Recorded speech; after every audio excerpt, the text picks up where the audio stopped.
As Nigerians and the business community await the Consumer Price Index report from the month of May 2023, scheduled to be released by the National Bureau of Statistics tomorrow, some analysts have predicted that the country's headline inflation could hit 22.35% for the month of May 2023.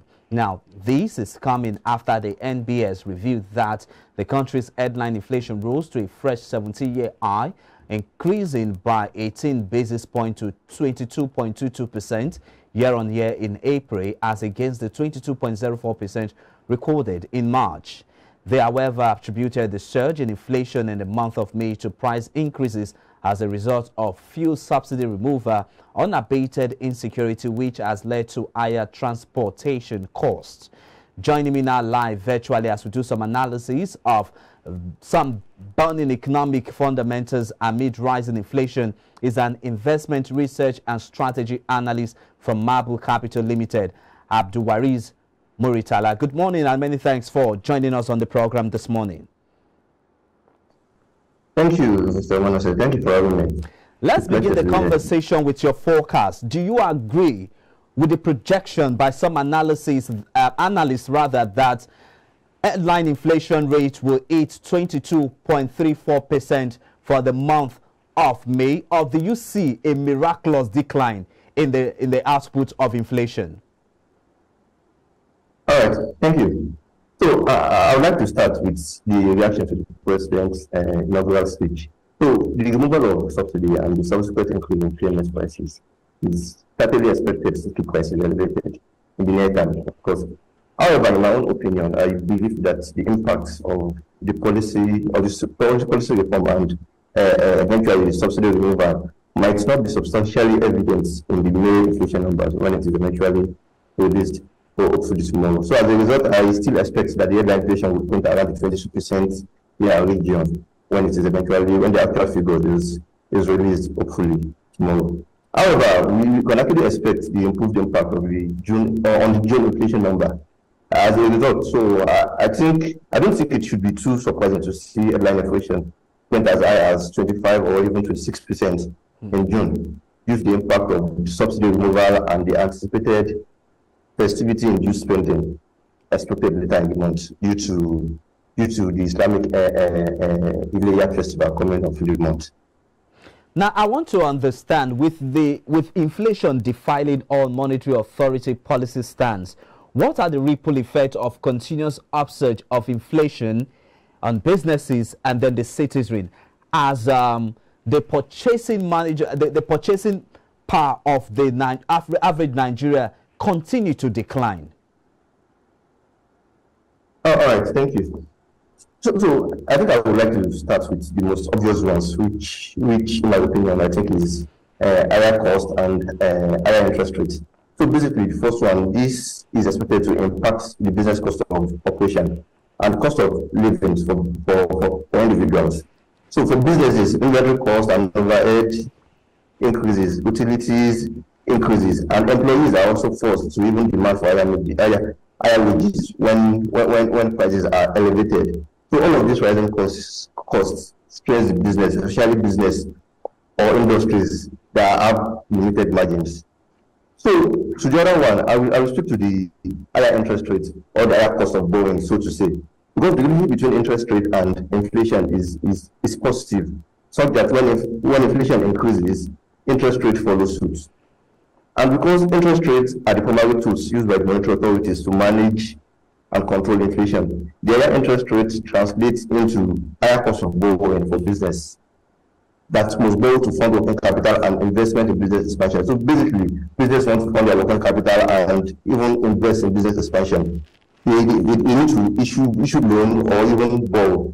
So this becomes an issue. Coupled with the fact that investors want positive returns. So monetary authority utilizes conventionally using the negative real interest rate margin. I think the last time it was last year. So we had the average inflation to be around 19%, and the indicative interest rate, which is the MPR, stands around 60%. Last year. So similarly, currently this year as well, we have inflation at around 22.2%, and we have the indicative interest rate at 19.5%. So the monetary authorities essentially sees this as an opportunity to raise the interest rate in order to reduce the negative interest rate gap and eventually boost investors' confidence in the market, in the economy. So the increased costs are then eventually passed on to the consumer in the form of higher prices of goods and services. So these are some of the basic ways it actually impacts both individuals and businesses. Now let's shift focus a bit from Nigeria. Now let's go to the global economy. The Federal Reserve will be meeting today for their own meeting, and then the outcome will actually determine how monetary policy rates in Nigeria and also other parts of the country will tilt towards. Now I want to know, what other measures can the Monetary Policy Authority be putting in place to cushion the effect of surging inflation on household and also businesses? All right, so yeah, I'll draw on this to the impact of the fuel subsidy. So I think the first point of impact will be on the removal of this subsidy on transportation. So the question is, how can we even make transportation affordable for the people? Essentially, so to do this, the federal the monetary authorities essentially sees the interest rate as its primary tools in fighting inflation. However, in my own opinion, I believe other measures that could be adopted. Essentially, we understand that the inflation issue in Nigeria is supply sided. It is basically due to the supply issue and supply chain disruptions we are having, the foreign exchange issues. So essentially, I believe it boils down to the structural issues we have. If we are able to minimize the impact of these structural issues on the economy, then that could be a way to go for monetary authorities in reducing the impact of these elevated prices on the country and the individual. So talking about fuel subsidy, let's just stay a bit on it now. The development has exacerbated the standard of living of the vulnerable population and surging inflation amid high unemployment rate. What will become of Nigeria, who can no longer afford basic necessities of life? And how do government tackle this daunting tax head on? Yeah, thank you. And I'll be honest with you, it's really a tough time out there. So, and I would think the first point of impact of the removal of fuel subsidy would be on transportation. So the question is, how can we make transportation affordable for the people? The government needs to basically boost public transportation investment and ensure that there is connection between, let's say, intercities and even interstate rail transportations and many more.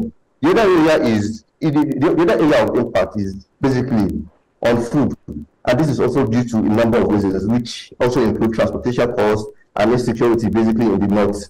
So other intervention that can come in the form of that can be implemented to mitigate the impact of this policy on the most vulnerable would be considering boosting investment in the in ensuring that transportation becomes affordable, looking at reviewing the minimum wage and other efforts at combating insecurity, because insecurity is a big issue for the country as of now. I don't think any serious businessman would have the intention of coming to invest in the country when with the myriad of insecurity issues that we have in the country. And this is flexed into several other areas, including food, transportation. So as a result of transportation we have in the north, it has impacted the price of foods and services, which is what is basically driving the headline inflation on a year-on-year basis.